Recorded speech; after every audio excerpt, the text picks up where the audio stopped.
तो हम लोग ये बात कर रहे हैं कि जब हम संबंध की बात कर रहे हैं, जब दो लोग आपस में इंटरेक्ट कर रहे हैं, तो ये दो लोग इंटरेक्ट करते समय ये 4 तरीके से एक दूसरे के साथ पेश आ सकते हैं।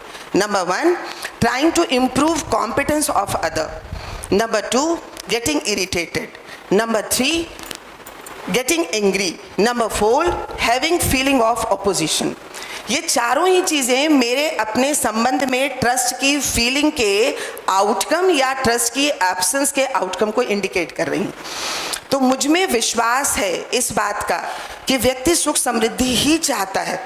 मेरे साथ अभी अगर टर्न अप नहीं हो पा रहा तो ये इंटेंशन का प्रॉब्लम नहीं है, चाहना तो सुख समृद्धि की ही है, लेकिन अभी चाहना में अभी सुख समृद्धि को कुछ एक्साइटमेंट से जोड़ रखा है। इसलिए जब तक वो इवैल्यूएट नहीं कर लेगा कि ये एक्साइटमेंट और हार्मनी 2 अलग अलग बात है, तब तक वो ऐसे प्रोग्राम्स रिपीट करेगा। तो मैं जब तक इस कॉम्पिटेंस को हेल्प ना कर दूं उसको इम्प्रूव करने में, तब तक इस तरह के प्रोग्राम्स में प्रतिभाग करना पड़ेगा, भागीदारी बनेगी मेरी। मुझे बार बार इसको है ना, इस चीज़ को रिसीव करना पड़ेगा, इस इनडेफिनिट प्रोग्राम को, कि आए हैं कुछ और करने के लिए और करेंगे कुछ और। आए हैं हार्मनी के लिए, करेंगे एक्साइटमेंट का program. So that's why this was my participation to improve your competence as well as my own competence. So I am in the state of harmony. That's why I am able to help you to understand it, or even I am just with the information of this particular thing, and whenever you are making program for excitement, I am also moving with that. So this is my own state right now. मैं आपके competence को improve करने में मदद करूं, या आपके जो भी अप्स एंड डाउन्स हैं, आपकी जो कॉम्पिटेंस है उसके साथ ही मूव फॉरवर्ड करूं। क्या करने से आप इवॉल्व होंगे, इसीलिए मैंने कहा इसको कंटिन्यू करके देखते हैं। इसीलिए कहा ये this is exactly to improve competence yours as well as mine. अगर उसकी कंटिन्यूटी हो सकती है, मैं अपनी कॉम्पिटेंस को इम्प्रूव करूंगी। अगर इसकी कंटिन्यूटी हो सकती है, उसकी वजह से है ना कुछ डिस्टर्बेंस हो रहा है, आपको हेल्प करूंगी। दैट्स इट, इतना ही करना है। तो मैं कल से इसी को नोट कर पा रही हूँ कि जितना ही हम लोग स्टेबल होकर के कंटेंट को देखने की कोशिश कर रहे हैं, जब भी कुछ इस तरह की हरकत होती है, इस तरह के कुछ स्टेटमेंट्स आते हैं, इस तरह का कुछ रिफ्लेक्शन आता है, ये पूरा इतना प्रयास इंटरफेयर हो जाता है। So I am trying to improve that competence. इसीलिए मैं कह रही हूँ आपका अपना व्यू पॉइंट गलत है, ये नहीं है। आप ये कह रहे हैं कि मेरे ऑब्जर्वेशन में मुझे लगता है कि मैं आधे दिन के बाद में समझने का काम नहीं कर सकता। This is your own competence, own it. अच्छी बात है ना, and take help of others to improve it. जिसलिए मैंने कहा कि आप एक एक्सरसाइज बनाइए कि भाई उसके बाद कितनी बार आप में अप्स डाउन हो रहे हैं, कितनी बार कंसंट्रेशन हिल रहा है। This is my effort to improve competence. अब आप वैसा ना करें और ये कहें कि नहीं तो सभी लोगों का सब समझ का वो दरवाज़ा बंद हो जा रहा है, क्या करूं मैं, व्हाट शुड आई डू। तो this is the thing we have to evaluate what we are doing, trying to improve others' competence for understanding harmony, for understanding relationship, or merely getting irritated, coming into reaction, stopping interaction. So what I am doing, क्या करूँ मैं, छोड़ दूँ, नहीं छोड़ रही बात करना बंद कर दूँ, नहीं कर रही, सेशन क्लोज कर दूँ, नहीं कर रही, है ना, दबाव बनाऊँ आप पे, उससे काम बन जाएगा, नहीं कर रही इसीलिए है ना। आप देखेंगे तो जिम्मेदारी से आप वही कर रहे होते हैं जो यहाँ कर रहा है फैसिलिटेटर, लेकिन जब आप वहाँ बैठे हुए हैं ना तब देख नहीं पा रहे क्या करना है। आपके क्लास में अगर बच्चा मोनोटोनी को ब्रेक करने के लिए कुछ ऐसे है ना हिट एंड ट्रायल्स करे, कितनी बार अफोर्ड कर पाएंगे। And when it is exam time, 3 दिन का समय है और 3 दिन के बाद कुछ कंक्लूजन विड्रॉ करना है, कुछ रिजल्ट आना है। फिर आपके पास जस्टिफिकेशन है, अरे वैसे तो हो जाता लेकिन अभी ये 3 दिन में थोड़ी ना, अभी आप ये अंड्यू लेके चल रहे हैं, अभी आपको लग ही नहीं रहा कि ये कुछ इंपॉर्टेंट है। मेरे लिए तो ये उतना ही इंपॉर्टेंट है जैसे आपके लिए किसी परीक्षा में पास होना है। मेरे लिए तो उतना ही ये मेरी योग्यता का मैटर है कि मैं इस सेशन को, है ना, उस संबंध के साथ, उस व्यवस्था के साथ कंडक्ट करा पा रही हूँ कि नहीं। आपके साथ अव्यवस्था में शामिल हो जाना मेरी अपनी योग्यता नहीं है ना। तो इसके साथ में अब हम लोग आगे बात कर रहे हैं, trying to improve your competence as well as my own competence as outcome of trust feeling. और इस पर ये फाउंडेशन वैल्यू है, खूब सारी बात होनी चाहिए, खूब सारे एग्जाम्पल्स निकल के आने चाहिए। जिंदगी से जुड़ने से बात कर रहे हैं हम लोग, जिंदगी से जुड़ी हुई बातचीत कर रहे हैं। तो ऐसा नहीं है कि हम लोग कुछ पढ़ने पढ़ाने का, कुछ फैक्ट्स की बात कर रहे हैं और इसलिए उस फैक्ट से बोर हो रहे हैं, इसलिए वो, है ना, मोनोटोनी क्रिएट हो रही है। इनफैक्ट मैं तो ये बार बार कह रही हूँ कि आप लोग उसको अपने लाइफ के एग्जाम्पल से जोड़ करके देखिए, यू विल फील इन्वॉल्व। आपको ये दिखाई पड़ेगा कि हाँ, ये तो फर्क डाल रहा है, इससे तो मुझ में कुछ क्वालिटेटिव शिफ्ट हो रहा है। एंड विद दिस पर्पस कि हम देख पाए अपने में क्या क्वालिटेटिव शिफ्ट हो रहा है, पर्टिकुलरली फीलिंग को लेकर के। तो रिस्पेक्ट एक और फीलिंग जिसको कह रहे हैं सम्मान, जिसको हम कह रहे हैं हमारी नेचुरल एक्सेप्टेंस है। सर इससे कुछ जोड़ के कहना चाहते हैं? इससे जोड़ के कहना चाहते हैं? Most welcome. क्या? अच्छा, आपका रिफ्लेक्शन रह गया है उसके लिए? हाँ मैडम। Most welcome sir. आप सभी को नमस्कार। नमस्ते मैडम, मेरा नाम सौरभ है।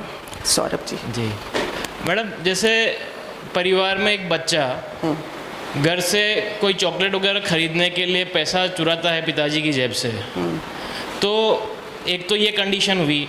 दूसरी कंडीशन ये हुई कि बच्चा पिताजी की जेब से पैसा चुरा रहा है नशा करने के लिए। और एक ये है कि जैसे कोई संस्था चल रही है जहाँ 10 साल से कोई व्यक्ति काम कर रहा है और वो अपने सेठ को पैसा वहाँ से चुरा के पैसा चुरा रहा है। और एक ये कंडीशन है कि सेठ जो है सैलरी नहीं बढ़ा रहा है इसलिए वो पैसा चुरा रहा है। तो यहाँ पे मैडम मैं थोड़ा सा क्लियरिफिकेशन चाह रहा था कि इंटेंसली कौन सी टर्म्स कहलाएगी और कॉम्पिटेंस कौन सी कहलाएगी? बढ़िया। ये सारी कंडीशन में जिसमें चोरी कर रहा है, यही प्रॉब्लम है ना। चोरी जिसको हमने नेगेटिव कंसिडर किया है, घर में अलग अलग एग्जाम्पल दिए कि हमने कि वो, है ना, चॉकलेट चुरा रहा है कि फला चुरा रहा है, और फिर जॉब में जहाँ वो पैसा चुरा रहा है। ये चोरी के पीछे कारण क्या था? क्या वो चोरी इसलिए कर रहा है कि वो चोर कहलाना चाहता है? क्या वो चोरी इसलिए कर रहा है कि आपसे उसका पिछले जन्म का, इस जन्म का कोई दुश्मनी? क्यों कर रहा है चोरी? नंबर 1, टू सेटिस्फाई हिज और ओन नीड्स, फिजिकल नीड्स। चोरी क्या करेगा? पैसे का सामान का ही करेगा ना, और पैसे और सामान से कौन सी नीड पूरी होगी? फिजिकल नीड, है ना। अनदर वन, क्योंकि अपने को पता नहीं है कि कितने सामान के साथ वो फिजिकल नीड पूरी हो जाएगी। ये जो पता होना कि कितने के साथ शरीर की नीड पूरी होगी, ये एक फीलिंग है, that is feeling of prosperity. तो 2 चीजें मिसिंग है, एक तो उसकी नीड के अनुसार उसको सामान नहीं मिला है, दूसरा प्रॉस्पेरिटी जैसी फीलिंग के लिए उसको कोई गाइडेंस नहीं मिली है। तो 2 जगह लैकिंग है, 2 जगह। सेल्फ को गाइडेंस भी देना है और शरीर की आवश्यकता भी पूरी करनी है। अब मेरा उसके साथ प्रोग्राम कैसा हो, इसको देख लीजिए। तो मुझे अगर दिख ही जाता है कि ये मेरे बच्चे की, है ना, भूल हो रही है, गलती हो रही है, तो मैं उसके साथ उस तरह का एक प्रोग्राम बनाती हूँ जिससे कि वो गलती रिकवर हो सके। तो वो देख पाए कि भाई ये चीज़, इसके लिए चोरी करने की ज़रूरत नहीं थी, ये खाने लायक चीज़ ही नहीं है, इसलिए हम तुमको देते नहीं हैं, इसलिए तुम चोरी कर रहे हो। अब हम इस बात पर बात कर पाएँ कि एक्चुअली रिक्वायरमेंट क्या है, पर्पस क्या है। तो unless and until I am not very much clear about the need of self and need of body, I'll be helpless to resolve. जो पैसा चुरा रहा है वो भी इसीलिए चुरा रहा है क्योंकि नंबर 1 उसकी नीड पूरी नहीं हो रही, नंबर 2 उसको नीड का अंदाजा नहीं लग रहा। इतना ही प्रॉब्लम है। ये दोनों ही समझदारी के साथ ही पूरी होगी। नंबर 1 नीड क्या है ये समझ आ जाए और कितना आवश्यक है ये समझ आ जाए, दैट्स इट। तो नर्चरिंग के लिए आवश्यक है ये समझ आ जाएगा तो बच्चे को पता चल पाएगा कि ये नर्चरिंग कर रहा है, ये चॉकलेट, ये, है ना, जंक फूड की नहीं। जब तक नहीं समझ आ रहा है तब तक चुराएगा। आप नहीं दे रहे हैं, उसको समझ भी नहीं आ रहा है, चुराएगा। वो व्यक्ति जो है ना हमारे गले में से पैसा निकाल रहा है, हमारे है ना जॉब नौकरी कर रहा है और पैसा चुरा रहा है, उसको भी अगर मैं नहीं दे पा रहा हूँ उसकी रिक्वायरमेंट को पूरा करने के लिए, क्योंकि मैं भी तो प्रॉफिट ओरिएंटेड हूँ, उसको नौकरी पर रखते हुए संबंध थोड़ी देख रहा है उसके साथ, उसको भी नहीं दिख रहा संबंध आपके साथ, तो चोरी हो रही है। मेरे लिए क्या रिक्वायरमेंट है, मैं संबंध के साथ उसके सेल्फ को और बॉडी को दोनों की नीड को पूरा करने का प्रोग्राम बना पाऊं। सेल्फ की नीड प्रॉस्पेरिटी को समझना, बॉडी की नीड को आइडेंटिफाई करके हेल्थ के लिए प्रोग्राम बनाना। ये दोनों काम कर रहे हैं तो दोनों जगह चोरी रुक जाएगी। अगर ये नहीं कर रहे हैं तो ये चोरी, ये करप्शन, ये बढ़ता ही रहेगा। करप्शन या चोरी का कारण ही सिर्फ इतना है, बेसिक एस्पिरेशन व्यक्ति को क्लियर नहीं है। खूब कमाओ, खूब जुटाओ से सुख को जोड़ रखा है, दैट्स इट। तो मेरा पार्टिसिपेशन क्या, बेसिक एस्पिरेशन क्लियर हो जाए। कब कर पाऊंगा, जब मुझे होगी तब, या मुझे नहीं होगी और उसके क्लियर हो जाएगी। तो पहले मुझे क्लियर हो जाए, फिर मैं उसको मदद कर पाऊँ सुख समृद्धि को समझने में। फिर वो करे, खुद डिसाइड करेगा इसके लिए चोरी करनी है या इसके लिए पर्याप्त प्रोविजन है ही नेचर में, कोई ज़रूरत नहीं है चोरी करने की। और ये बच्चा कर रहा है, और ये सिर्फ कोई वहाँ कर रहा है ना, एक दुकान पर जो है ना एम्प्लॉयड व्यक्ति है। हम सब भी अगर देखें तो अपने कामों में अगर ईमानदार नहीं है ना, हम भी चोरी कर रहे हैं, क्योंकि हमें भी तय नहीं हो पा रहा है अभी हमारी जिम्मेदारी क्या। हमें भी तय नहीं हो पा रहा है कितना कमाना है, कितना जुटाना है कि सुखी हो जाएंगे। इसलिए हमको नौकरी छोड़नी भी नहीं है, और इसलिए हमें नौकरी में जिम्मेदारी से पार्टिसिपेट भी नहीं करना है। तो भैया जो कह रहे थे है ना हम लोगों के बारे में बताते हुए, that is outcome of natural outcome of कि हमको जिम्मेदारी समझ में आई है। हमको किसी ने इस चीज़ के लिए इंसिस्ट नहीं किया है कि तुम अपनी लीव और अपना पैसा लगा करके पहुंचो वहाँ। और दिस इज नॉट वर्थ मेंशनेबल, कहने की भी बात नहीं है, वो तो भैया कर्टियस हैं उस बात को कह रहे हैं। इनफैक्ट मैं कहूँगी कि भैया का इसमें क्या लाभ है अगर वो इतना वार्म वेलकम हमारे लिए एक्सटेंड कर रहे हैं। हम शायद नहीं सोच पाते, अगर हमको यहाँ पर कोई स्टेइंग अरेंजमेंट नहीं मिलता और हमको वो भी अफोर्ड करना पड़ता, हम शायद नहीं कर पाते। तो सहयोगी हैं भैया, तो कुछ हमने किया, कुछ उन्होंने किया, लेकिन इन दोनों ने किया इसलिए क्योंकि संबंध में जिम्मेदारी नजर आई है, सेल्फ के प्रति भी, बॉडी के प्रति भी। तो आप नौकरी भी कर पाएं और नौकरी जिम्मेदारी से कर पाएं, ये जिम्मेदारी नजर आई है, तब पहुंचे यहाँ तक। और इसी के चलते इन फीलिंग्स को आपके साथ शेयर कर रहे हैं, जिससे संबंध में विश्वास से, सम्मान से जी पाए। ये सब जिम्मेदारी वाले भाव हैं। तो सम्मान क्या है, रिस्पेक्ट क्या है? शुरू करने के पहले 4:30 बज रही हैं।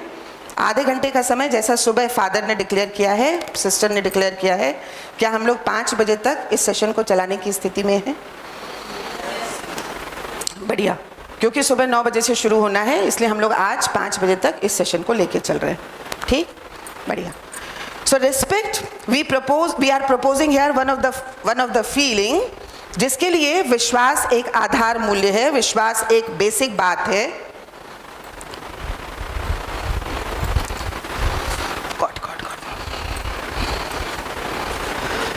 फिर से अगर देखें तो मास्टर स्लाइड यही, We want to be confident about our basic aspiration. Continuous happiness, prosperity ही है, ये दिखने लग जाए।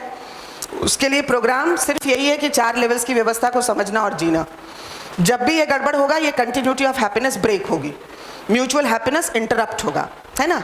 तो इस प्रोग्राम के चलते, सेल्फ एक्सप्लोरेशन के चलते, हम इस सब अपनी भागीदारी को अपने परिवार में समझने के लिए तैयार। 4 ये प्रस्ताव है जिसको देखा हमने, संबंध है। ऐसा नहीं है कि ये सब कोई ऐसी बात है जिसको बिना मतलब के हम कर रहे हैं, कोई एलियंस पार्ट है, कोई अननेसेसरी अननेचुरल चीज़ है। ये this is something natural, we can feel this is, हमने बनाया नहीं है, इसलिए हम इसको ख़त्म नहीं कर सकते। कि ख़त्म कर सकते हैं? अगर नहीं कर सकते तो फिर चुप होने का, बात नहीं करने का डिसीजन कैसे ले लेते हैं? तो हमको ये लगता है जाओ तुमसे हमें कोई मतलब है, बात नहीं करनी। कैसे डिक्लेयर कर दिया? क्योंकि हमको ऐसा लगता है शायद संबंध हमने बनाया है इसलिए हम ख़त्म कर सकते हैं। आपको थोड़ा असेस करना पड़ेगा, मेरे अपने एक्ट्स कैसे हो रहे हैं संबंध में। मुझे इतना दिख जाए कि मैंने बनाया नहीं है इसलिए मैं ख़त्म नहीं कर सकता, आई am not responsible, I am not having any authority for this, इसलिए ये एफर्ट तो करना ही बेकार है। अच्छा ये बताइए, जब आप ये कह देते हैं तुमसे बात नहीं करनी, तुमसे कोई मतलब नहीं है, सच में क्या उसकी बात नहीं होती, उससे मतलब नहीं रह जाता? इनफैक्ट आप लंबा भी देख लीजिए, हो सकता है किसी से आपकी 2 साल से बात नहीं हो रही हो, क्या वाकई उससे कनेक्ट खत्म हो गया, उससे मतलब खत्म हो गया, या उसका आपके ध्यान में बराबर बना हुआ है? जब भी कोई मिलेगा आप उसी की बात करेंगे। कैसे कह रहे हैं कि आपके लिए कोई मतलब नहीं रखता है? इंपॉर्टेंट है। ये तो हम फुलफिल नहीं कर पा रहे, इसलिए कहीं ना कहीं हम विड्रॉ करते हैं, जाओ तुमसे मतलब नहीं। एक्चुअली मतलब है, क्योंकि ये something, this is something natural and this is between one self and another self, इसलिए बॉडी का कोई रोल नहीं है। एक सेल्फ दूसरे सेल्फ से इंटरेक्ट कर रहा है। इंटरेक्शन में फीलिंग्स ही केवल माध्यम है, क्योंकि बॉडी का रोल नहीं है, इसलिए सामान काम नहीं करता। तो केवल सामान देख करके सम्मान सुनिश्चित हो जाएगा ऐसा नहीं है, सम्मान कुछ और है। गाड़ी खरीद करके, ब्रांडेड गाड़ी खरीद करके एक नॉलेज मिलने लग जाएगी, ऐसा नहीं है। ये ऐसा है, गाड़ी के साथ, ब्रांडेड गाड़ी के साथ, ब्रांडेड कपड़ों के साथ सम्मान मिलता है या नहीं? तो थोड़ा देखिएगा इसको एक्सप्लोर करके। वो ब्रांडेड गाड़ी के साथ जब किसी आप सोसाइटी में इन करते हैं और जो गेटकीपर सल्यूट करता है, क्या लगता है वो आपको सल्यूट कर रहा है?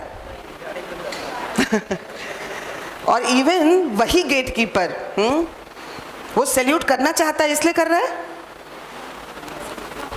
वो एक उसका प्रोटोकॉल है, जो गाड़ी से निकलेगा उसको करेगा, तो उसमें कुछ सम्मान है। पर हम माने रहते हैं, हाँ हम गाड़ी में बैठ के निकले हैं इसलिए देखो। अच्छा, मुझे ये सम्मान रेगुलर चाहिए, कंटिन्यूअस चाहिए, क्या कंटिन्यूअस गाड़ी में बैठी रहूं? पॉसिबल ही नहीं है। तो इसका मतलब अभी मैंने कहीं गाड़ी से अगर जोड़ लिया है तो रिव्यू करना होगा, गाड़ी को सम्मान या मुझे सम्मान, कंटिन्यूअस या कभी कभी। वो जो हाथ उठा के एक्सप्रेशन दे रहा है वो सम्मान है भी कि नहीं है, इसलिए मुझे देखना पड़ेगा सम्मान है क्या। तो ये जो सम्मान जिसकी बात देवन से हो रही है, अब ये मौका है कि हम सम्मान समझें। सम्मान का मतलब है, ये देखिए, ये कह रहे हैं कि सम्मान मतलब राइट इवैल्यूएशन, और हिंदी में जिसके लिए बड़ा सारा अभी रेजिस्टेंस है, समझ में तो यहीं से आएगा, हिंदी से ही। और ये एज सच मेरा कोई दबाव नहीं। देखिए, राइट इवैल्यूएशन इससे, और फिर सम्मान, हिंदी में कह रहे हैं सम्मान, सम्मान चाहिए। सम्मान का मतलब, इसको अगर बाइफरकेट करें, हाँ, इसको विच्छेद करें, इसको तोड़ें, so this is with two words, associating two words together, सम्मान। सम का मतलब है सम्यक, राइट, ठीक ठीक। मान मतलब इवैल्यूएशन, आकलन करना, मानना। तो ठीक ठीक इवैल्यूएट करना, इसी को कह रहे हैं राइट इवैल्यूएशन। ठीक है ना? अब ये प्रस्ताव है, इसको इवैल्यूएट करना है। सम्मान का मतलब राइट इवैल्यूएशन, या अभी बहुत सारी सम्मान को लेकर के कंडीशनिंग है हमारे पास। तो मुझे जब सम्मान कहती हूं मैं, तो क्या मैं राइट इवैल्यूएशन करती हूं, या सम्मान के नाम पर बहुत बड़ी सारी कंडीशनिंग? जैसे फॉर एग्जाम्पल, बड़ों का सम्मान, क्या लगता है, इज इट नेचुरल एक्सेप्टेंस और एक्सेप्टेंस? फिर से रिव्यू करती हूँ, फिर से स्टेटमेंट को ठीक से कहती हूँ, ठीक से मतलब रिफॉर्म करती हूँ। बड़ों का सम्मान या सभी का सम्मान? कौन सा नेचुरल एक्सेप्टेंस? आपने जो पहले वाला को कह दिया था वो एक्सेप्टेंस था या नेचुरल एक्सेप्टेंस था? क्योंकि बरसों से लोग बड़ों का सम्मान कहते आ रहे हैं ना, इसलिए मैंने भी मान लिया बड़ों का सम्मान, पूछा ही नहीं कभी अपने से। So this is very important to see. सम्मान के बारे कंडीशनिंग के साथ ऑपरेट हूँ, ये अपनी योग्यता को बनाए रखूँ, बड़ों का सम्मान, रिस्पेक्ट एल्डर्स, या मैं देखूँ व्हाट इज सम्मान, या मैं अपने से पूछूँ बड़ों का या सभी का, और पूछते ही आंसर आएगा, पूछते ही आंसर आएगा। मैंने अभी कुछ नहीं बताया, आप खुद ही कह रहे हैं सभी का सम्मान, पूछते ही आपको दिखाई पड़ता है। अगर मैं छोटा हूं तो मैं डिसरिस्पेक्टफुल थोड़ी होना चाहूंगा, केवल बड़ों का थोड़ी, सभी का सम्मान। लेकिन अगर समझ नहीं आता ना, तो बड़ों को तो इस कंडीशनिंग के चलते हम बड़े अदब से हाँ जी हो जी, हाँ थैंक यू जी, ऐसे करते रहते हैं। लेकिन छोटे को बुलाते हुए मेरा एक्सप्रेशन बदल जाता है और हम कहते हैं ओए इधर आना, ये ओए सुनना, अबे ओए, अरे सुनो इधर, सुनो तुम समझ नहीं रहे हो। ये सारा जो कुछ बात कर रहे हैं, ये कहीं ना कहीं बड़े छोटे के आधार पर डिफरेंशिएट कर ले रहे। एक छोटे बच्चे के साथ बात करते हुए सम्मान आवश्यक है, इंश्योर नहीं हो पा रहा। बड़े के साथ इन प्रेशर बनाए हुए, तो वहां भी अंदर से है कि नहीं, इसको जांचने की जरूरत है। ऊपर से कटु नहीं हो रहे, गेस्ट के साथ, मेहमान के साथ सम्मान। अब इसलिए मेहमान के साथ में है ना, ऊपर से कुछ वर्ड्स में कह रहे हैं कि नहीं नहीं ऐसा नहीं है, but what is happening within? Is it सम्मान really within? This is to check yet. अगर देखिए तो सम्मान ये कंडीशनिंग नहीं है जो अभी तक हमने मान रखा है, इसको अभी समझना है। सम्मान ये सेंसेशन भी नहीं है। तो पैर छुए, हाथ जोड़े, शेक हैंड करे या वेव करे, क्या सम्मान? क्या ये एक्सप्रेशन सम्मान है? क्या ये गारंटीड है कि जो पैर छूता है वो सम्मान करता है? तो फिर हम अपने बच्चे पे क्यों दबाव बनाते हैं कि नहीं नहीं फला का पैर छुओ? जिस समय हम दबाव बना के उससे रेजिस्टेंस के साथ में कहते हैं पैर छुओ, वो सम्मान करता है क्या उस समय? फीलिंग हट रही है, लेकिन हम एक्सप्रेशन पे जोर दे रहे हैं क्योंकि हमने इस सेंसेशनल इनपुट को अपने इमेजिनेशन में ओवर प्लेस कर रखा है सम्मान के नाम पे। पैर छूना मतलब सम्मान, ज्यादा सारा सम्मान। इसीलिए हम बार बार यहीं पर टिके रहते हैं, बड़ों का सम्मान, पैर छू के सम्मान। क्या होगा सम्मान, इसको देखने जा रहे हैं आगे।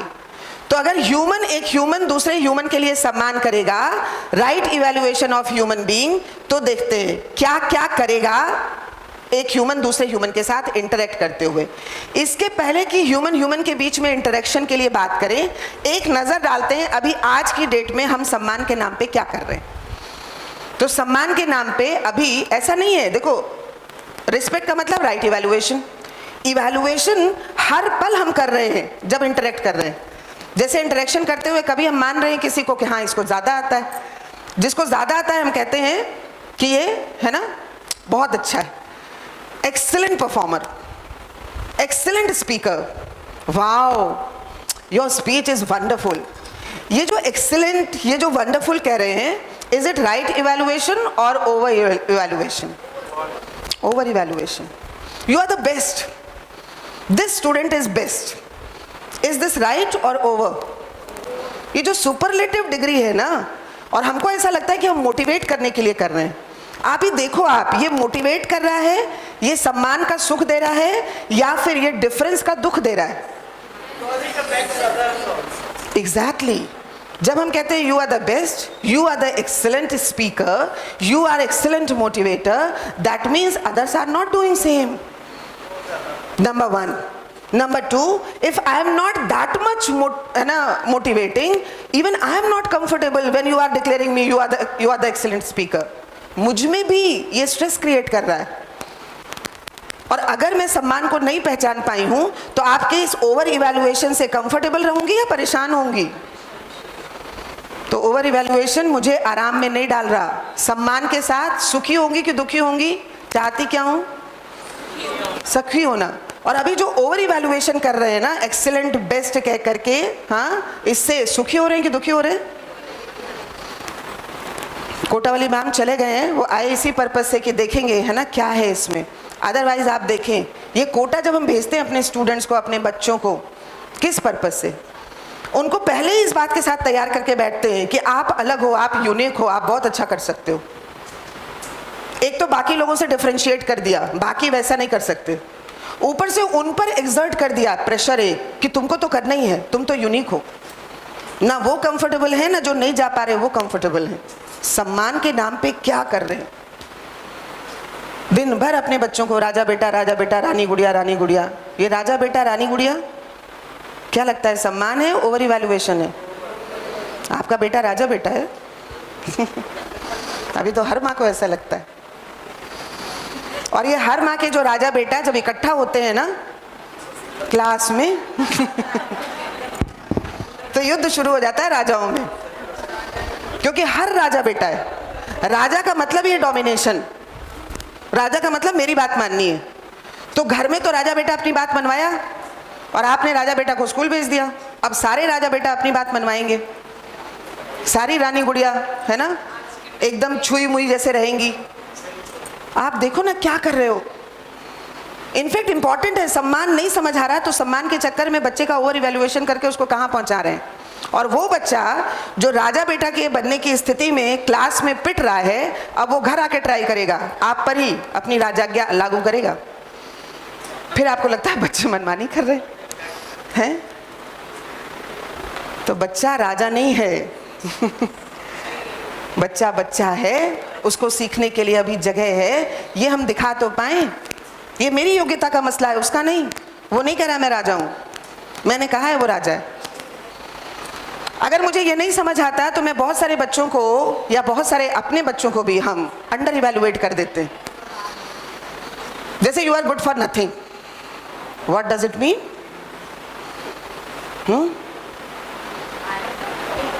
घर में कोई गेस्ट आया और एक बच्चे से मैंने कहा जाओ पानी लेके आओ, लेकिन वो म्यूजिक सुनने में लगा हुआ है और मैंने कहा ये नालायक है, गुड फॉर नथिंग।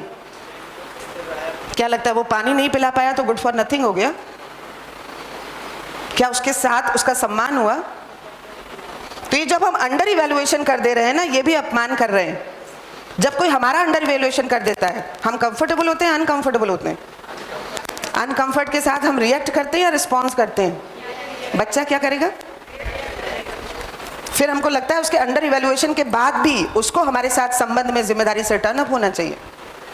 हम क्या कर रहे हैं? हमको अपनी कॉम्पिटेंस नजर नहीं आती, सम्मान को नहीं समझ आ पा रहे हैं, इसलिए कभी उसका ओवर इवैल्यूएशन कर रहे हैं, कभी अंडर इवैल्यूएशन कर रहे हैं। और इतना ही नहीं कर रहे, ब्लंडर्स तो इससे ज्यादा है।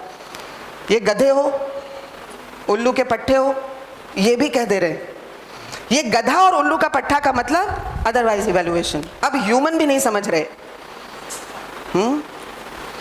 ये अंडर इवैल्यूएशन, ये अदरवाइज इवैल्यूएशन ये कर रहे हैं और अपने को ये भी दिखता है कि ये तो परेशान कर रहा है। जब भी मुझे कोई गधा कह देता है, उल्लू का पट्टा कह देता है, मैं परेशान होती हूँ। लेकिन जब मुझे कहता है यू आर वंडरफुल, तब मुझे दिखता ही नहीं कि मैं परेशान यहाँ भी हो रही हूँ। तो ये दोनों तो हमने फिर भी कहीं ना कहीं साइकोलॉजिस्ट ने के कहने पर और उनके ध्यान दिलाने पर एक्सेप्ट कर लिया है कि ये दोनों सही प्लेसमेंट नहीं है। लेकिन ये ईपर वाला भी सही नहीं है, इसको देख ही नहीं पा रहे। इसीलिए आज की डेट में डिप्रेशन की दवाएं बना ली हैं, एंजाइटी की, ईगो की दवा नहीं बन पाई है, क्योंकि हम ईगो को अभी प्रॉब्लम ही नहीं मान रहे, हम उसको मोटिवेशन मान रहे हैं। आप बताओ, आप स्कूल में घुसो और कोई कहता है कि अरे भैया आ गए, आपको देखते ही दिन बन जाता है। क्या लगता है? Over, under, otherwise?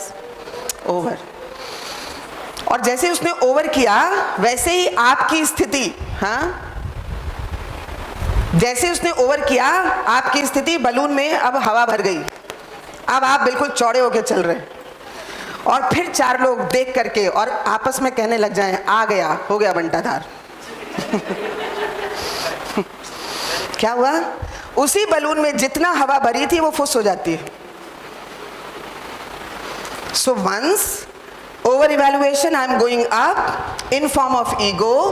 In another moment, at the time of under evaluation or otherwise evaluation, उसी में किसी ने कह दिया गधा घोड़ा उल्लू बाजी, मैं इस स्थिति में आ जाता हूँ, डिप्रेशन की स्थिति में। अभी बताते हैं। So this is real position। अभी लेती हूँ सर, 1 मिनट में बस इस बात को खत्म करूँ। ना तो ये ओवर इवैल्यूएशन, ना तो ये अंडर इवैल्यूएशन, ये दोनों ही स्टेट क्या नेचुरली एक्सेप्टेबल है। नेचुरल एक्सेप्टेंस का मतलब मुझे कंफर्टेबल होना चाहिए। तो जब भी कोई मुझे ओवर इवैल्यूएट कर रहा है, वंडरफुल, एक्सीलेंट, वाव, क्या मैं कंफर्टेबल हूँ? मुझे बार बार ये प्रेशर एक्सर्ट होता है ना। मैं भागती हूँ कि भैया कहीं ऐसा ना हो मेरी कहीं कमी दिख जाए यहाँ पे, क्योंकि मैं तो ओवर प्लेस्ड हूँ ना। तो मेरे माता पिता कहीं मेरी वो शॉर्टकमिंग ना समझ जाएं, मेरे टीचर्स कहीं मेरी शॉर्टकमिंग ना समझ जाएं। I am not natural, I am heavily loaded. इसी को कह रहे हैं एंजाइटी।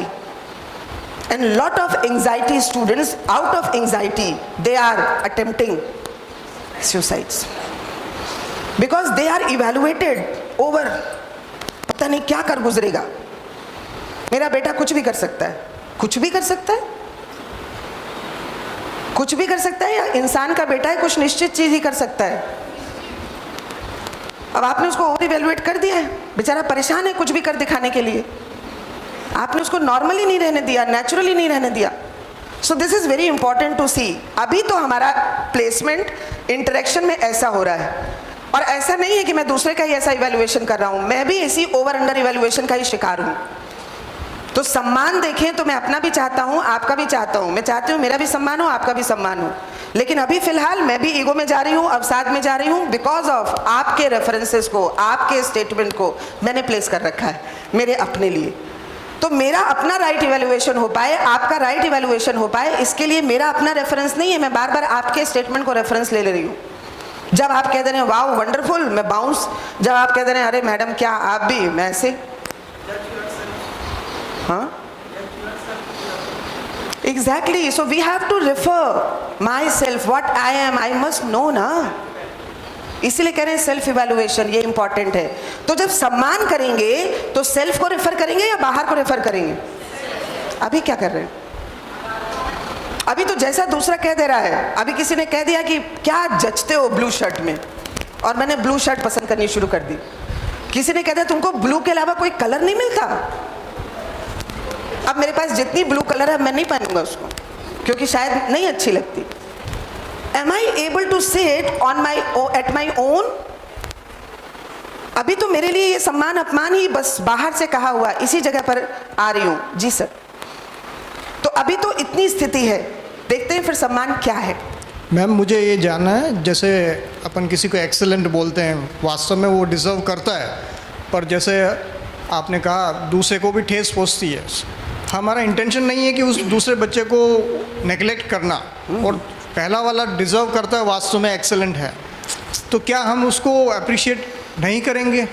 और अगर दोनों साथ खड़े हैं तो ऑब्वियसली हम अंडरस्टैंड करते हैं कि हाँ उसको इफेक्ट कर सकता है। सपोज वो अकेला खड़ा है और वो डिज़र्व भी करता है, तो हमें उसको एक्सेलेंट देना चाहिए ताकि वो और मोटिवेट हो। एक्सेलेंट मतलब क्या? जिस फील्ड में भी है, अब हम टीचर एज ए पढ़ाई के मामले में ही मान लें, बढ़िया, वो तो पढ़ाई में वो हाईएस्ट नंबर ले आ रहा है। हाँ, लेकिन हम उसको मोरल मोटिवेट करके रखना चाहते हैं। अच्छी बात है ना, मैं कह रही हूँ पढ़ाई में अच्छे नंबर ले आ रहा है, दोस्तों की मदद नहीं करता, दोस्तों से खिंचा खिंचा रहता है, एक्सीलेंट है या नहीं है? पढ़ाई में अच्छे नंबर ले आ रहा है, माँ बाप की टीचर की सुनता नहीं है, एक्सीलेंट है कि नहीं? जब हम एक्सीलेंट ऐसे बच्चे को कह दे रहे हैं, ओवर कर रहे हैं, अंडर कर रहे हैं, राइट कर रहे हैं, इसलिए देखना पड़ेगा ना। अभी एक्सीलेंस को हमने भी, आप बताओ, ये जो बच्चा नंबर ज़्यादा ले आ रहा है, ये जो टीचर बहुत अच्छा बोल रहा है, जिसको हम एक्सीलेंट परफॉर्मर बोल रहे हैं, एक्सीलेंट नंबर बोल रहे हैं, ये एक्सीलेंट है या यूनिक है? स्पेशल है? स्पेशल है। आप क्या चाहते हो, यूनिकनेस, स्पेशल होना, या फिर एक्सीलेंस? क्या चाहते हो? क्या नेचुरल एक्सेप्टेंस है, यूनिकनेस और एक्सीलेंस? क्या यूनिकनेस नेचुरली एक्सेप्टेबल है? नेचुरल एक्सेप्टेंस का मतलब जो हर व्यक्ति हर समय हर जगह कर सकता हो। एक्सीलेंस, तो एक्सीलेंस और यूनिकनेस कुछ अलग है, पहले मुझे समझना होगा। एक्सीलेंट कहने के पहले बात करेंगे इस पे। अभी तो हम रेंडमली अनअवेयरनेस में एक्सीलेंस सुनते चले आ रहे हैं, किसी ने अच्छा कर दिया excellent. What does it mean? Am I clear what excellence is? एक डॉक्टर जिसके पास डिग्री एक्सीलेंट है क्योंकि वो टॉपर है, मेडिकल स्टूडेंट है, उसके पास में बहुत सारे पेटेंट्स हैं मेडिकल फील्ड में, लेकिन वो किसी भी पेशेंट को बिना हैवी फीस अपनी लिए हुए देखता नहीं है। एक्सीलेंट है या यूनिक है? स्पेशल है, एक्सपर्ट है, लेकिन एक्सीलेंट है क्या? तो अपने को समझना पड़ेगा ना एक्सीलेंस के लिए। अगर नहीं समझ पाए तो ऐसे ही ओवर इवेल्युएट करते रहेंगे। किसी भी तरह की स्थिति में कुछ भी, कुछ अच्छा कोई कर ले रहा है किसी पर्टिकुलर स्किल में, हम उसको एक्सीलेंट कहते रहेंगे। इंपॉर्टेंट है, समझेंगे एक्सीलेंस क्या है, फिर देखेंगे कि ये एक्सीलेंस नाम का एड्रेस, इस तरह का कोई संबोधन करना है कि नहीं करना है, कहाँ करना है। Ma'am, I want to know what is the difference between evaluating and appreciation. बताइए। Means, like in my class, there is a child. She's writing very beautifully. She's a very quiet child and means not notorious, and but she's not good at other things. Like she can't fluently speak English, but she's writing those English sentences very beautifully. So should I appreciate her or not? Appreciate करिए, लिखने के लिए करिए, How? Writing के लिए करिए, Yes. और आप बोलिए कि इसका लेख अच्छा है। राइट इवैल्यूएशन है। जब आप उसको एक्सीलेंट कह दे रहे हो, पूरी क्लास वैसा नहीं कर सकती, पूरी क्लास एक्सीलेंट होना चाहती है, जब आप कह रहे हो इसकी लिखाई अच्छी है, पूरी क्लास को दिखता है ये लिखाई की प्रशंसा हो रही है, मेरी नहीं हो पाई है, कोई बात नहीं, I try to write better way, और अच्छा लिखूंगा। तब आपने उसको ठीक से अप्रिशिएट किया, ठीक से टारगेट दिया। अब बाकी लोग भी ट्राई करेंगे उसके जैसा होने का लेख में, लेकिन जीने में उसने कोई एक्सेलेंस का काम किया है ऐसा नहीं है। एक मिनट आ रही हूँ मैम, एक एक चीज़ को एड्रेस, फीलिंग का पार्ट बहुत इंपॉर्टेंट है। तो वो बहुत क्वाइट है क्लास में, क्या लगता है this is matter of excellence? No.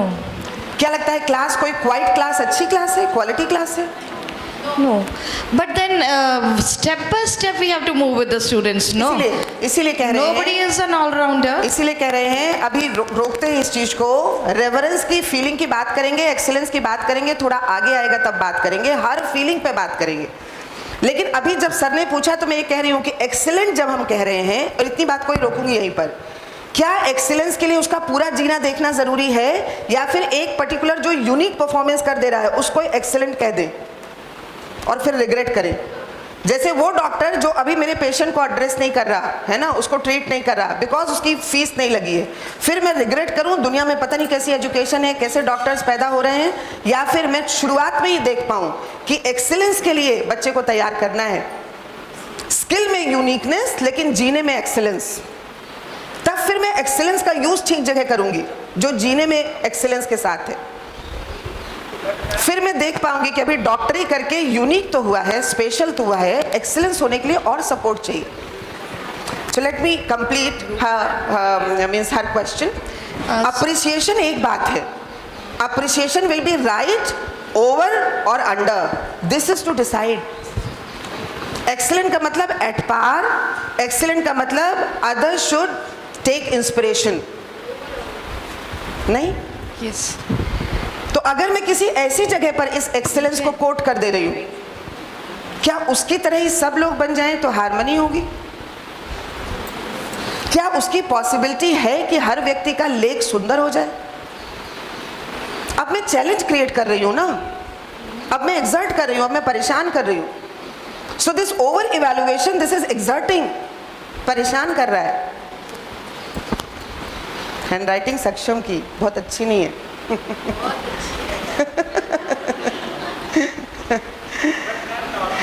No, that's what I want to mention, ma'am. इसीलिए कह रहे हैं वो रिपोर्ट कार्ड में कौन मेंशन कर रहा है? मेरे मन में भी थी कि shall we have to change the format?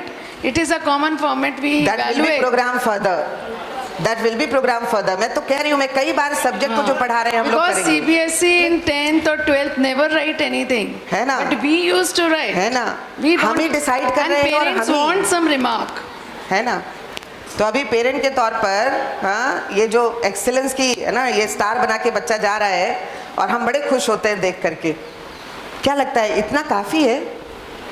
इतने के साथ बच्चा जीने में अपने आप में निरंतर सुख को इंश्योर कर पाएगा?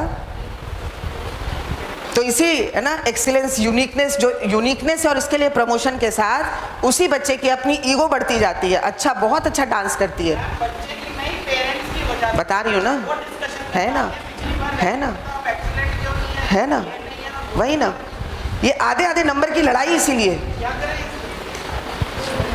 क्या करें, मैम यही तो जरूरी नहीं समझना है कि ईगो बढ़े, means like for one act I have appreciated that child, so can we think that that child will put some efforts to make herself or himself excellent in the other field also, if I'm appreciating in one field?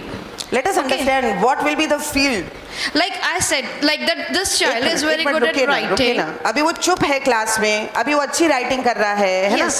मैं पहले देख तो लूँ excellence है क्या। Please hold this question with you. अभी excellence समझेंगे तब इसका आंसर कर पाएंगे। क्या है, अभी हमारे अंदर बहुत सारा कुछ चल रहा है।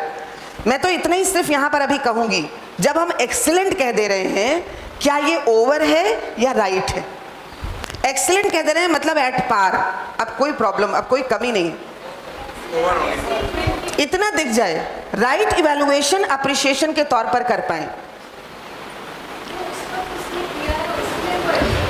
जी मैम एक्सीलेंट तो बोलने उसको से कहिए ना, उसमें और उसको आगे कहिए इम्प्रूवमेंट होता है कि आपने जब जो speech the that was very good, अच्छी थी, राइट अप्रिशिएशन करें ना।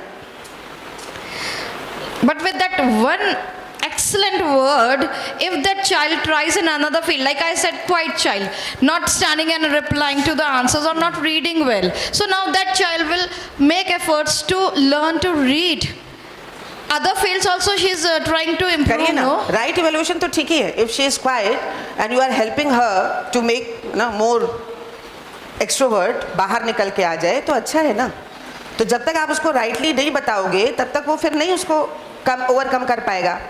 लेकिन मैं ये कह रही हूँ, सम्मान के लिए ये जो बाहर एक्सप्रेशंस हैं इसी को देखें, या सम्मान कुछ और है उसको भी समझने की कोशिश करें. अभी तो हम ये बाहर से कुछ एक्सप्रेशंस हो रहे हैं और हम उसको ओवर इवेलुएट कर देते हैं. तो बाहर किसी ने अच्छा बोल दिया, अंदर कुछ भी चल रहा हो, हम कहते हैं वाओ एक्सेलेंट स्पीकर. ये जितने मोटिवेशनल स्पीकर्स हैं जिनको हम है ना सो कॉल्ड मोटिवेशनल मानते हैं, जब इनके बारे में पता चलता है कि जीने में गड़बड़ कर रहे हैं, क्या लगता है कितना एक्सेलेंट रह जाते हैं ये. तो अभी हमने ओवर इवेलुएट किया ना, उन्होंने थोड़ी कहा कि हमको अप्रिशिएट करो. ऐसे हम राइटली इवेलुएट कर सकते थे. जब ये कुछ बात कहते हैं तो कन्विंसिंग होती है. That's it. एक्सेलेंट स्पीकर है ये किसने कहा? मैंने कहा ना. तो मैं एक्सेलेंस को समझे बिना एक्सेलेंस को क्यों प्रयोग कर रहा हूँ? नेशनल लेवल पे सम्मान दिए जाते हैं जो इतने बड़े-बड़े certificates and all that parliament house में. जी बढ़िया. मैम, जो इतने सम्मान दिए जाते हैं वहाँ पर through by president and prime minister, so क्या हम उस सम्मान का पूरा वो पता लगाया जाता है कि as a person that person is our? नहीं लगाया जाता है. और उनका अभी सिर्फ फिलहाल वही जो चीज़- हो रहा है उसमें बहुत सारा गैप है, नहीं लगाया जाता है. और इसीलिए तो हम ये कहने लग जाते हैं बार बार, है ना, कि be like Sachin Tendulkar, be like that ना रिवॉर्ड अचीवर.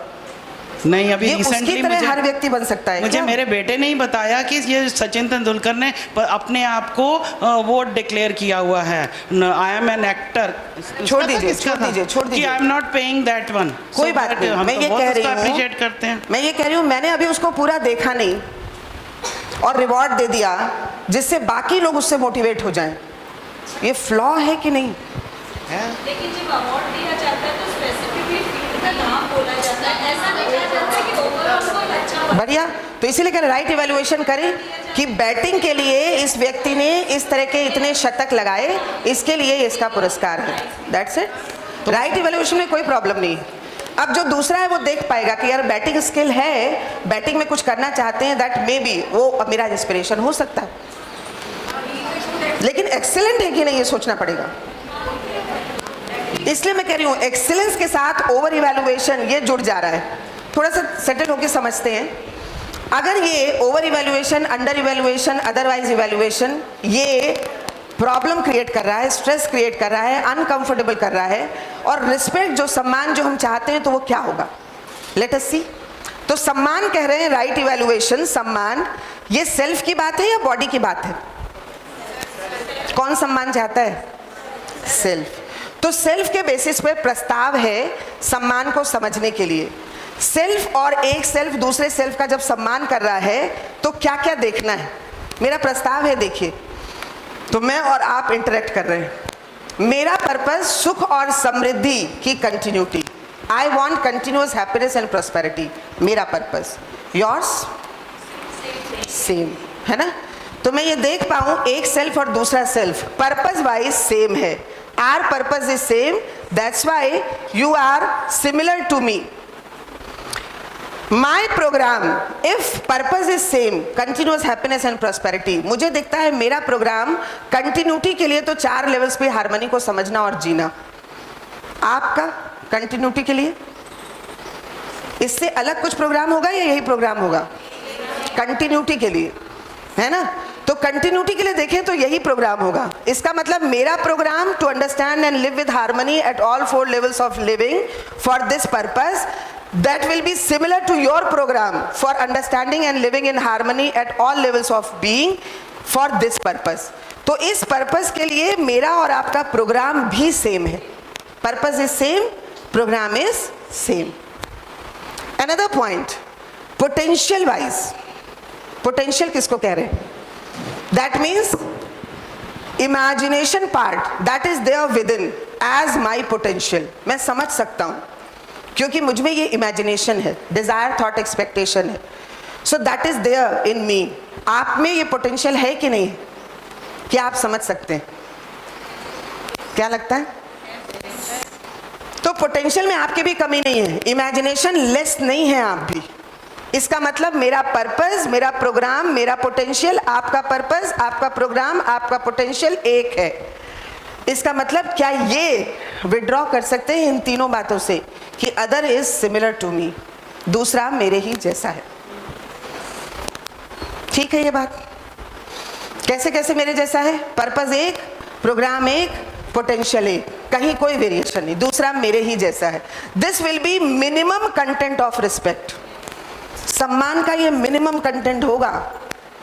अब आप देखिए, आप जब सम्मान करते हैं जहां भी, ये दिखता है कि दूसरा मेरे ही जैसा है, या वो बड़ा दिखता है या वो छोटा दिखता है, कम दिखता है, ज्यादा दिखता है? क्या लगता है? तो जब फादर हैं, जब सिस्टर हैं, मेरे ही जैसे हैं या ज़्यादा हैं? जब कोई सपोर्ट स्टाफ है, पीएन है, मेरे ही जैसा है या कम है?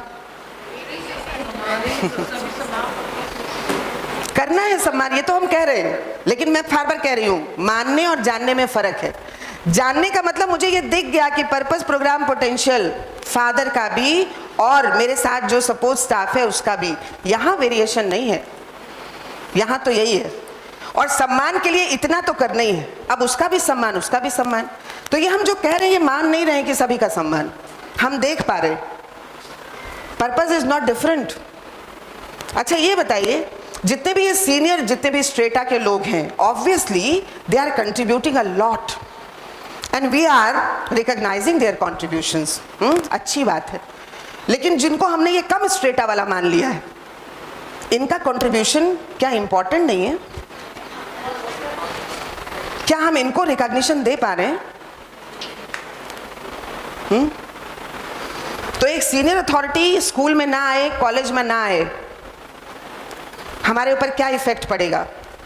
एक ये जो सपोर्ट स्टाफ है, ये स्कूल में ना आए, कॉलेज में ना आए, हमारे पर क्या इफेक्ट पड़ेगा?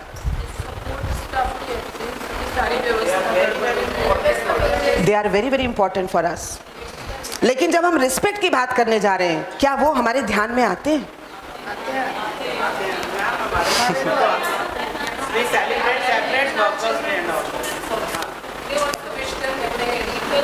बढ़िया बात है. मैं बार बार कह रही हूँ, मानना नहीं है, जानना है. जब मुझे अपने बच्चे को कुछ बनाना है, क्या बनाना है? मुझे अपने बच्चे को कुछ बनाना है, क्या बनाना है? एक minute. Designation wise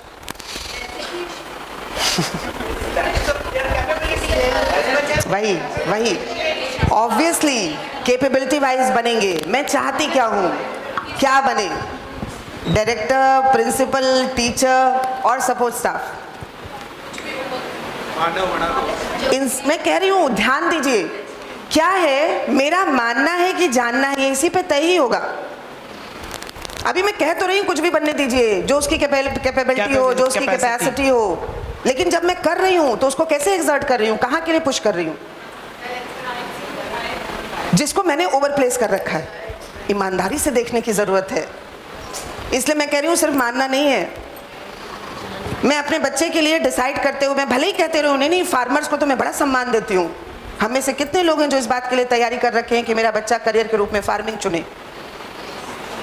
First, being a good human being, this I want for my child. अच्छी बात है, ह्यूमन बीइंग करियर चुनेगा अपने आप कैपेसिटी से अपने. और इसीलिए मैं कह रही हूँ, जब मैं बच्चे के साथ में काम कर रही हूँ, मैं कितने रिलैक्स होकर उसके लिए प्रोग्राम बना रही हूँ, दैट डिपेंड्स ऑन ये मेरी ये पर्पस की क्लैरिटी, प्रोग्राम की क्लैरिटी, पोटेंशियल की क्लैरिटी है कि नहीं. तो सभी का पर्पस, प्रोग्राम, पोटेंशियल एक जैसा. जो डिफरेंशिएशन हो रहा है वो किस जगह पर हो रहा है, इसको समझने की जरूरत है. 5 बज गई.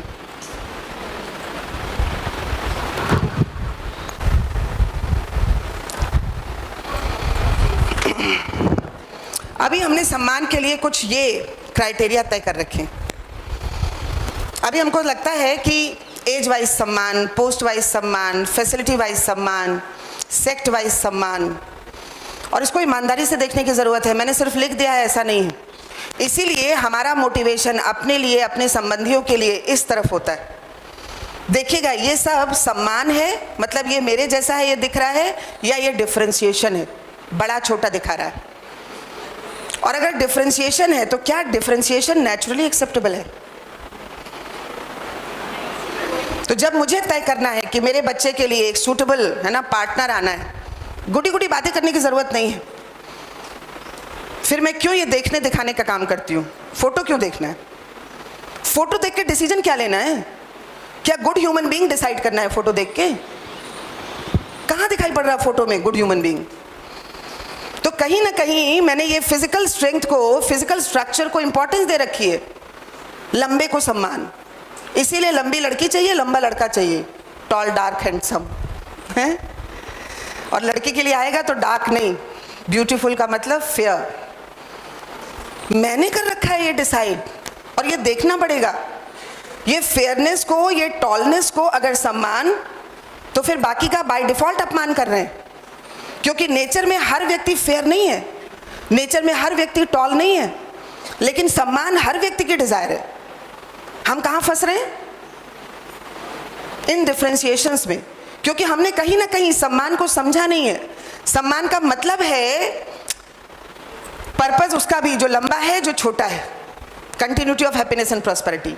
प्रोग्राम उसका भी जो है ना लंबा है जो छोटा है, understanding harmony at all 4 levels, है ना। और पोटेंशियल उसका भी जो लंबा है जो छोटा है, इमेजिनेशन पार्ट। इतना दिख जाए तो दूसरा मेरे ही जैसा है। अब लंबा हो, छोटा हो, काला है, गोरा है, मेरा संबंधी है, उसका सम्मान। सम्मान का मतलब है कुछ कमी होगी तो उसको हेल्प करूंगी, कॉम्प्लीमेंट्री हो जाएंगे। तो गोरा काला नेचर में है ना, सम्मान अगर देखेंगे तो कॉम्प्लीमेंट्री होगा या विरोधी होगा? लंबा छोटा नेचर में कॉम्प्लीमेंट्री होगा, विरोधी होगा? लड़का लड़की कॉम्प्लीमेंट्री, विरोधी। लेकिन अभी लड़के को सम्मान लड़की का, या फिर लड़की को सम्मान देवी जैसा पूजो लड़के का। फिर अब ये इंपॉर्टेंट बात है, हम कॉम्प्लीमेंट्री नहीं कर रहे, हम भेद क्रिएट कर रहे हैं। हम क्या कह रहे हैं? बॉय का ऑपोजिट गर्ल, ऑपोजिट है, कॉम्प्लीमेंट्री है। चेंज करने की जरूरत है। मैं बार बार कहती हूँ, आप बार बार पूछेंगे इसका मतलब बदलें कंटेंट? यस, बदलें। अगर समझ आता है कि कॉम्प्लीमेंट्री है तो फेयर और डार्क ये कॉम्प्लीमेंट्री हैं। ये मालिक और नौकर ये कॉम्प्लीमेंट्री हैं। सम्मान समझ आएगा तो कॉम्प्लीमेंट्री है, सम्मान नहीं समझ आया तो अपोजिट है। अपोजिट है इसलिए लड़ाई है, कॉम्प्लीमेंट्री है तो सपोर्ट है। संबंध में सपोर्ट चाहते हैं कि अपोजिशन चाहते हैं? Please look into, will see tomorrow 9 AM। Thank you so much.